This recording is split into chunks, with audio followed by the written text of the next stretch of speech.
ஏசாயா 42:16. குருடரை அவர்கள் அறியாத வழியிலே நடத்தி அவர்களுக்கு தெரியாத பாதைகளில் அவர்களை அழைத்து கொண்டு வந்து அவர்களுக்கு முன்பாக இருளை வெளிச்சமோ கோணலை செவ்வையுமாக்குவேன். இந்த காரியங்களை நான் அவர்களுக்கு செய்து அவர்களை கைவிடாதிருப்பேன். ஆமென். இந்த காரியங்களை எந்த காரியங்கள் என்று சொல்லி நீங்கள் யோசிக்கலாம்.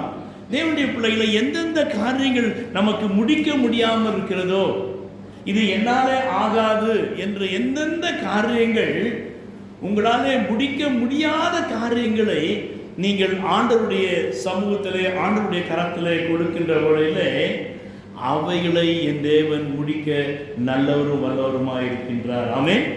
எனவே தீஸ் திங்ஸ் என்று ஒரு லிஸ்ட் போட்டிருக்கேன். வீட்டில் போயிட்டு இதெல்லாம் என்னால் முடிக்க முடியாது என்று நீங்கள் அந்த லிஸ்ட்டை போட்டுட்டு அதை நீங்கள் ஆண்டவருடைய கரத்தில் கொடுக்கின்ற வழியில இந்த காரியங்களை நான் செய்து, யார் செய்கிறாராம்? என்னாலே செய்ய முடியாது, என்னுடைய உடன்பிறப்புகளாலே நண்பர்களாலே மற்றவர்களாலே செய்ய முடியாது, ஆனால் என் ஆண்டவராலே மாத்திரம் செய்ய முடியும்.